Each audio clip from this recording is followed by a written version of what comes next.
Apa itu analisis regresi linier sederhana?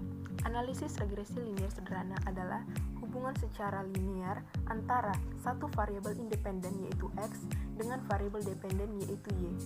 Analisis ini untuk mengetahui arah hubungan antara variabel independen dengan variabel dependen apakah positif atau negatif, dan juga untuk memprediksi nilai dari variabel dependen apabila nilai variabel independen mengalami kenaikan atau penurunan. Dan data yang digunakan biasanya berskala interval atau rasio. Oke, selanjutnya itu tujuan dari penggunaan analisis regresi. Tujuan dari penggunaan analisis regresi ini ada 3. Yang pertama, membuat estimasi rata-rata dan nilai variabel tergantung yang didasarkan pada nilai variabel bebas. Yang kedua ada meramalkan nilai rata-rata pada variabel bebas yang didasari pada nilai variabel bebas di luar jangkauan sampel. Yang ketiga yaitu untuk menguji hipotesis karakteristik dependensi. Adapun rumus dari regresi linier sederhana ini yaitu Y sama dengan A ditambah B kali X. Di mana Y itu adalah variabel dependen yaitu variabel terikat, dan X adalah variabel independen variabel bebas, dan A itu merupakan konstanta, dan B itu koefisien regresi. Contoh untuk regresi sederhana ini yaitu jumlah uang saku yang diterima mahasiswa dipengaruhi dengan jarak tempuh dari rumah ke kampus. Nah, apabila didasarkan dari penjelasan logis, maka semakin dekat jarak rumah dengan kampus, maka akan semakin kecil nilai uang saku mahasiswa. Sebaliknya, apabila semakin jauh jarak tempuh dari rumah ke kampus, maka akan semakin besar jumlah uang saku mahasiswa. Sehingga jarak tempuh dari rumah ke kampus, yaitu variabel X, akan mempengaruhi nilai uang saku mahasiswa, yaitu variabel Y, secara positif.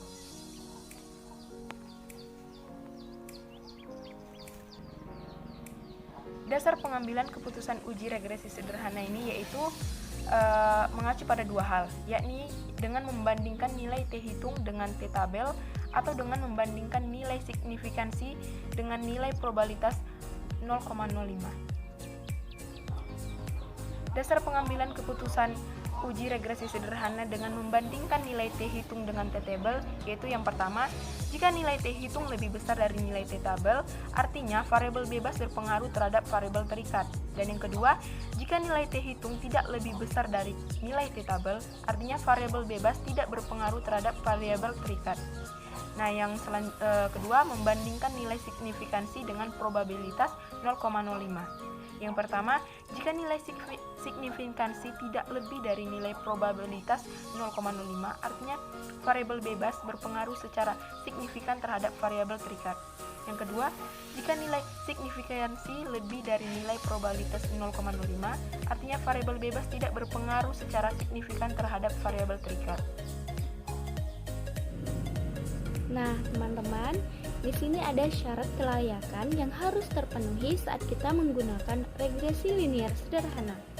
Yang pertama, jumlah variabel bebas itu adalah 1, kemudian jumlah sampel yang digunakan harus sama. Yang ketiga, tidak terjadi gejala autokorelasi atau untuk data time series. Yang keempat, nilai residual harus berdistribusi normal. Yang kelima, terdapat hubungan yang linear antara variabel bebas dan variabel terikat. Dan yang terakhir, tidak terjadi gejala heteroskedastisitas.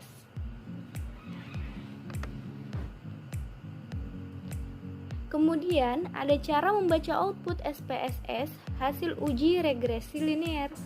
Nah, apabila nanti sudah muncul outputnya, maka di sana akan terdapat beberapa tabel. Nah, untuk tabel pertama menunjukkan variabel apa saja yang diproses, mana yang menjadi variabel bebas dan mana menjadi variabel terikat.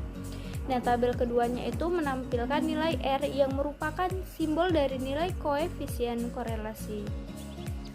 Nah, misalnya terdapat sebuah contoh, nilai korelasinya itu 0,342. Nah, nilai ini dapat diinterpretasikan bahwa hubungan kedua variabel penelitian ada di kategori lemah.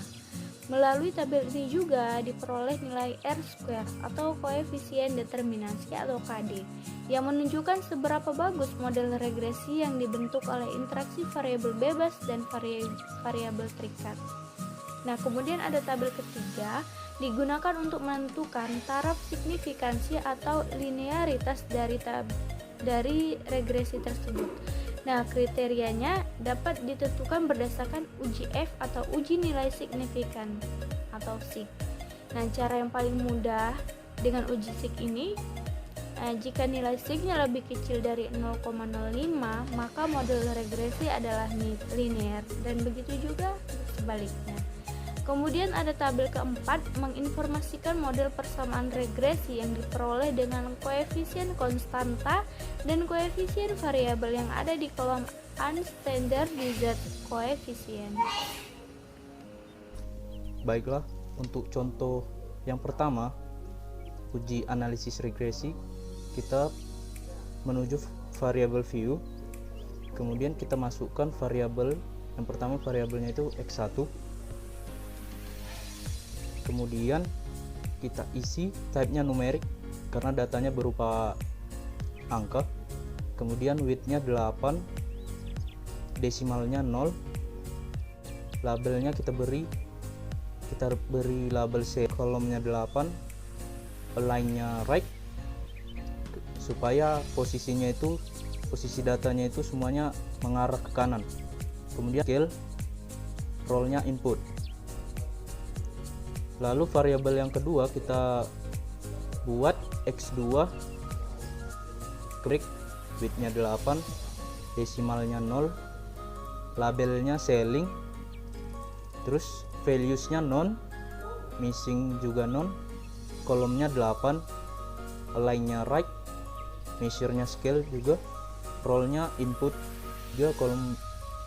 Kemudian variabel yang ketiga kita buat namanya x3 dengan type-nya numerik, width-nya 8, desimalnya 0, label kita beri label ceiling, values-nya non, missing-nya non juga, align-nya right, measure-nya scale, role-nya input. Kemudian beri nama y dengan type numerik, width 8, desimal 0, labelnya kita beri label penjualan, kemudian values-nya non, kolomnya 8, align-nya itu right, measure scale, role-nya input. Nah, setelah kita isi, kemudian kita beralih ke data view. Nah, di data view kita masukkan data-data variabelnya, dimulai dari variabel x1 sampai 12 kolom, kemudian variabel x2, begitu juga dengan x3 dan variabel y.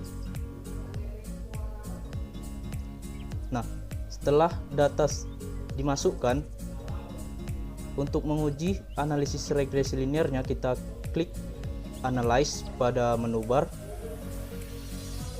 kemudian kita pilih regression, kemudian kita pilih linear. Nah, setelah tampilannya seperti layar, kita masukkan ceiling x1 nya itu ke independent. Kemudian di kolom dependent ini kita masukkan penjualan atau variabel y. Nah, setelah kita masukkan, kita klik statistik. Nah, pada menu statistik ini kita centang estimate, kita centang juga model fit, centang juga descriptives, dan juga collinearity diagnostic. Kemudian kita klik continue. Nah, setelah itu kita pilih menu option, lalu kita klik ini use probability of f, kemudian kita centang include constant in equation dan pilih exclude case list with. Nah, kita klik continue. Selanjutnya kita pilih plots. Nah, plots ini untuk menampilkan tabel-tabel normal probability-nya.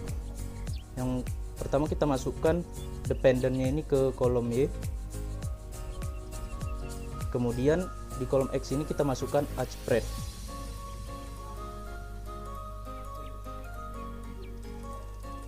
Nah, kita bisa mencentang normal probability plot untuk mendapatkan plotnya. Lalu kita klik continue. Nah, setelah langkah-langkah tadi kita lakukan, lalu kita klik OK untuk mendapatkan output dari hasil analisis regresi linear ini.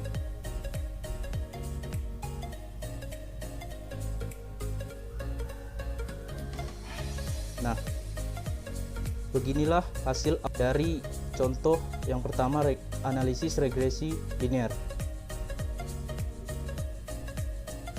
Output contoh pertama ini, tabel deskriptif statistik, diketahui bahwa standar deviasi penjualannya itu 98,055 atau 98 unit. Kemudian dengan rata-rata 431,42 dan banyaknya data adalah 12. Nah, nilai ini 2 kali lebih besar dari standard error of estimate. Dengan demikian dapat disimpulkan bahwa model regresi lebih baik dalam bertindak sebagai prediktor penjualan daripada penjualan itu sendiri. Sedangkan selling besar standar deviasinya itu yaitu 2647,419 dengan rata-rata 7234,42 dan banyaknya data 12.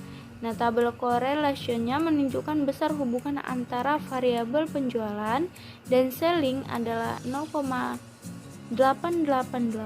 Hal ini menunjukkan hubungan yang positif. Kemudian tabel variabel enter-nya menunjukkan metode yang digunakan dalam kasus tersebut. Nah, diketahui bahwa tidak ada variabel yang dikeluarkan atau di-remove.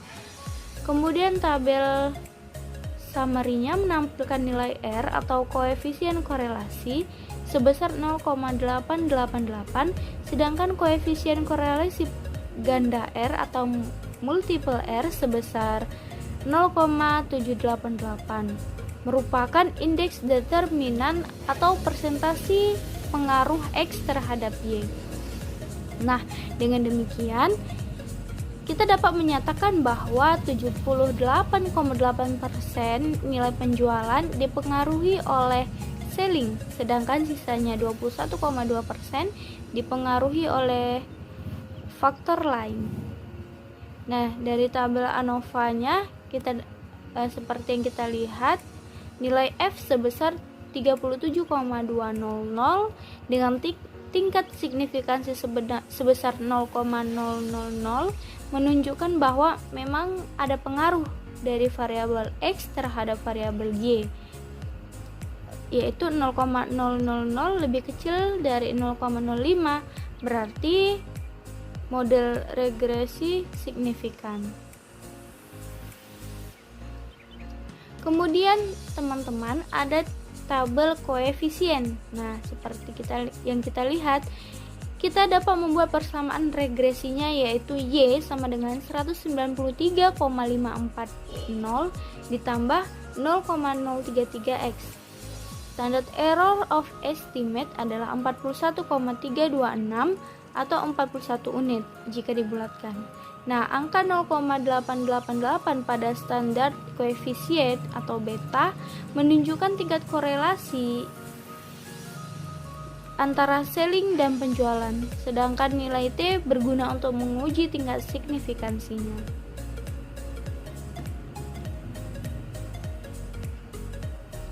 Kemudian di sini ada chart normal p-plot of regression standardized residual. Jika residual berdistribusi normal, maka nilai-nilai sebaran data akan terletak pada sekitar garis lurus. Kurva tersebut menunjukkan bahwa data menyebar di sekitar diagram dan mengikuti model regresi, sehingga dapat disimpulkan bahwa data berdistribusi normal. Nah, setelah ini kita akan membahas contoh yang kedua. Nah, untuk contoh yang kedua dari analisis regresi linear sederhana, kita masuk ke variable view, lalu kita ketikkan name-nya itu jeans, type-nya juga numerik, width-nya 8, desimalnya 0, kemudian values-nya itu dan missing sama-sama non, columns-nya 8, ligand-nya itu center, measure-nya ini scale. Scale ini biasa digunakan untuk perhitungan data terhadap variabel angka. Kemudian role-nya ini input. Kemudian untuk data yang kedua ada biaya, type-nya numerik. Numerik ini digunakan ketika data yang akan kita proses itu berupa angka. Kemudian width-nya juga 8 dan desimalnya 3 karena data yang terdapat memiliki 3 angka di belakang koma. Kemudian values dan missing-nya sama-sama non, columns-nya 8, ligand-nya center, measure-nya juga scale, dan role-nya ini juga input. Setelah selesai dalam mengetikkan di variable view, kita masuk ke data view. Nah, di data view ini kita mengetikkan data yang akan kita proses. Sebanyak yang diketahui data yang terdapat itu sebanyak 19 kolom. Begitu juga dengan biayanya. Nah, untuk menganalisis regresi linearnya ini, kita dapat mengklik analyze pada menu bar. Kemudian kita pilih yang regression, lalu kita pilih yang linear.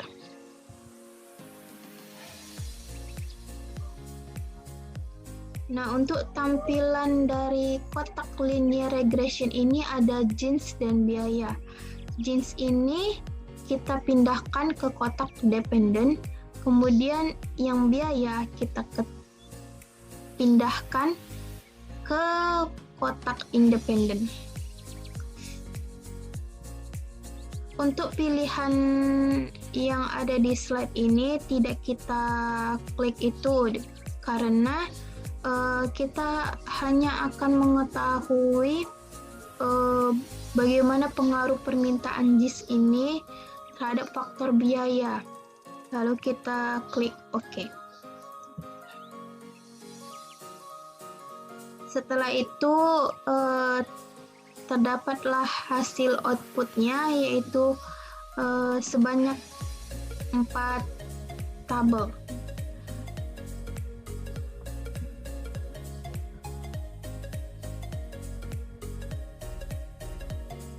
Nah,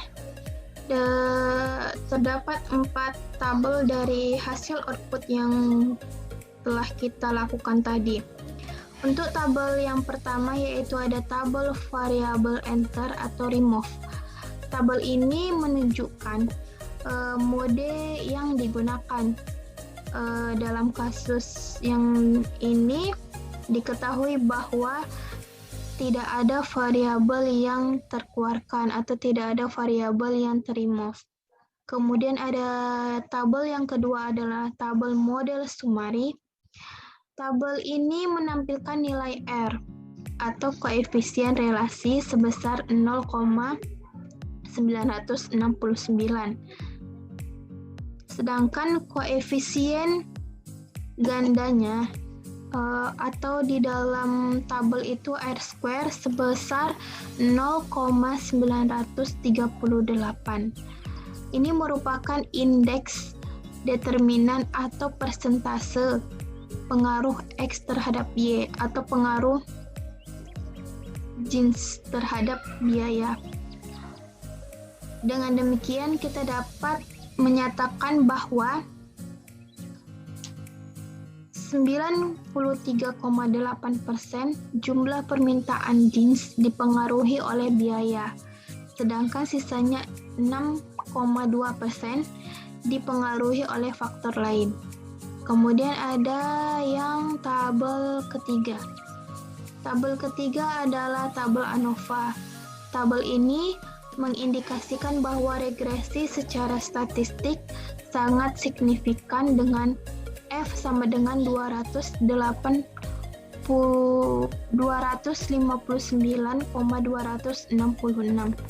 Untuk derajat kebebasannya K sama dengan 1 dan N dikurang K dikurang 1 sama dengan N-nya itu jumlah banyaknya data yaitu sebanyak 19 dikurang 1 dikurang 1 sama dengan 17 dan p-value-nya itu sama dengan 0,000, artinya lebih kecil dari alfa sama dengan 0,05. Kemudian ada tabel yang keempat, yaitu tabel koefisien. Tabel ini dapat membuat persamaan regresi yaitu Y sama dengan 74,673 ditambah 24,280x dan standar errornya atau SE-nya adalah 2,124 atau 2 unit dibulatkan. Angka 0,969 pada standardized koefisien atau betanya menunjukkan tingkat korelasi antara selling dan penjualan. Sedangkan nilai T berguna untuk menguji tingkat signifikansinya. Sekian dari penjelasan saya terhadap langkah-langkah dari contoh yang kedua. Nah, teman-teman, untuk contoh yang pertama, kita mempunyai hipotesis H0 dan HA. H0-nya adalah tidak ada pengaruh selling terhadap penjualan, sedangkan HA-nya ada pengaruh selling terhadap penjualan. Nah, setelah kita analisis, ternyata kita mendapatkan taraf signifikansi sebesar 0,000 yang artinya lebih kecil dari 0,05, maka HA diterima. Kesimpulannya adalah ada pengaruh selling terhadap penjualan. Sedangkan untuk contoh yang kedua, kita juga mempunyai hipotesis HA dan H0. H0-nya adalah permintaan jeans tidak dipengaruhi oleh biaya, sedangkan HA-nya adalah permintaan jeans dipengaruhi oleh biaya. Nah, setelah kita analisis, ternyata kita mendapatkan angka taraf signifikansi sebesar 0,0000 yang artinya kecil dari 0,05, maka HA diterima. Jadi dapat disimpulkan bahwa biaya mempengaruhi permintaan jeans. Demikian pemaparan materi dari kami mengenai analisis regresi linear sederhana.